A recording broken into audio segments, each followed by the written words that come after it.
In our top story for this broadcast, millions of people along the east coast of the United States in states like Florida, South Carolina, Georgia, and North Carolina are now being evacuated, anticipating the arrival of a Category 3 hurricane dubbed Hurricane Matthew. Once it hits Florida's land in the Miami area and works its way up the east coast, it is expected, according to weather experts, to reach a Category 4 level of power, which means winds may reach speeds of up to over 140 miles per hour, which is at least 233 kilometers per hour, and may top out at 145 miles per hour. Governor Rick Scott has said that this is a serious matter, that this storm will kill you, and he is urging residents to take precautions. Millions of them have hit the roads in the last 24 hours to evacuate the areas. Another 500,000 people are being evacuated from Georgia and South Carolina. More on this story as it develops. The hurricane is expected to hit in the early morning hours on Friday, East Coast time in the United States. We will keep you updated as news comes in of the damage that it will cause.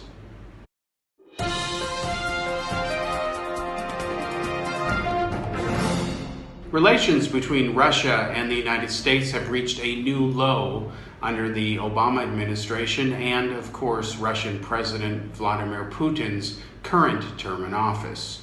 Putin has announced the suspension of an agreement that was signed with the United States when President Bill Clinton was the leader of the USA in the year 2000. The suspension of this so-called plutonium agreement is critical and important because under terms of this agreement, both the United States and Russia were supposed to reduce their supplies of bomb-grade plutonium so that the plutonium could be reprocessed and used for peaceful purposes such as nuclear reactors. Under the present agreement, Russia was supposed to destroy enough plutonium to make as many as 17,000 nuclear warheads. Russia has said they will do no such thing now and is putting the blame on the United States squarely for them unilaterally walking away. The reason the Kremlin has said that they are walking away from this agreement and not honoring it anymore is they are blaming the United States and the Obama administration specifically for a series of provocations, quote unquote. Examples cited by the Kremlin in the bill introduced into the Duma or Parliament of Russia, where it will be officially ratified because Putin calls all the shots in Russia. They are blaming the United States for sanctions passed against Russia after it illegally, according to international laws, seized the Crimea. Russia is demanding financial compensation for the sanctions that have been imposed against it by Obama and Western leaders in Europe. He is also demanding that the U.S. change its stance in Syria, and he is also claiming that recent U.S. actions in Syria are provocative and destabilizing. Put another way, the demands being issued by the Kremlin are so onerous that Kremlin leaders, especially Putin, are certainly aware that they will not be agreed to nor accepted by anybody. This is a classic trick by the Russians to make demands that can never be met. Therefore, they can now blame the other side and try to falsely portray themselves as being reasonable guys, even though they are not.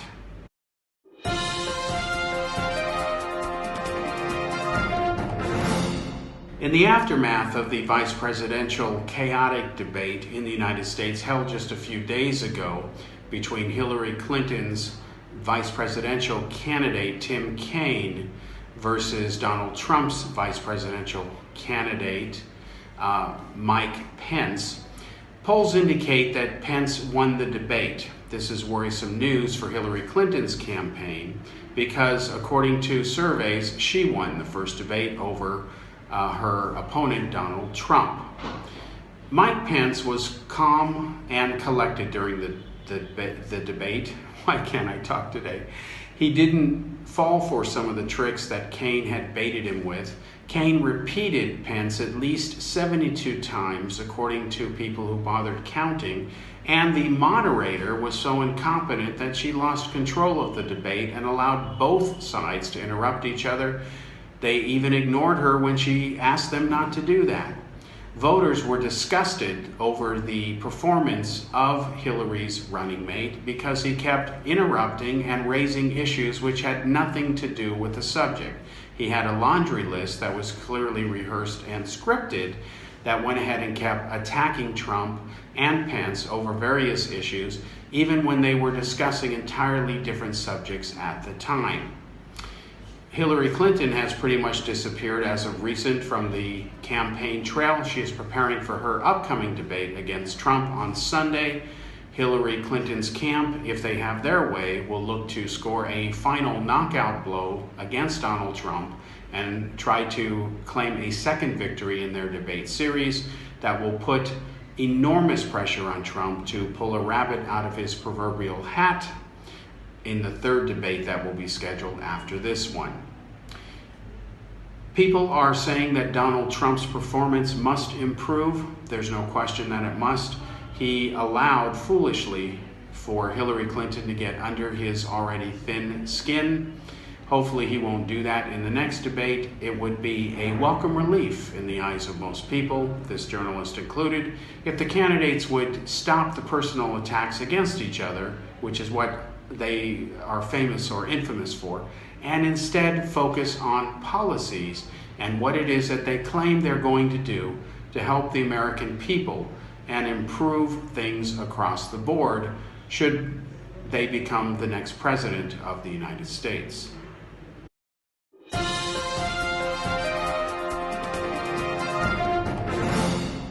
The European Union is doing what it often does. It passes rules and regulations which make sense only to them. In the latest guidelines from European Union headquarters, they are saying now, telling the British government that they need to rein in the media and stop identifying terrorists as Muslims in their reporting of terrorist attacks. Can you believe this, folks? I'll repeat what I just said. New guidelines issued from Brussels, from the ivory towers of the La La Land of the European Union, are telling the British government of Theresa May, who is Britain's Prime Minister, that they should rein in the media and encourage censoring them to the degree that when a terrorist attack occurs, reporters should not mention that Muslims were involved. The report mentions nothing about, well, what if a Christian does it? What if a Jew does it? What if a black does it? What if a Martian does it? It's ridiculous. It is, in fact, a form of racism. Now, the EU argues that by identifying the fact that the terrorists are Muslims, this inflames hatred towards Muslims, and it leads to an increase in racially driven crime. While that is true, there are people who will go ahead and condemn all Muslims for the stupidity of a handful of them or a subset of them. This is like saying that all Christians are crusaders. They never were and they never will be. There is a valid point to that, but to actually forbid the mentioning that the fact they were Muslims or whatever is wrong in principle. It is censorship of freedom of speech and freedom of the press. No country can claim that it is a progressive or healthy democracy if it takes these draconian steps. What should matter ultimately to any government, if it claims to be a valid one, is to respect human rights and, most importantly, tell the truth. When nationalism trumps the truth, this means it is not only wrong, it is immoral, unethical, and it leads to things called war.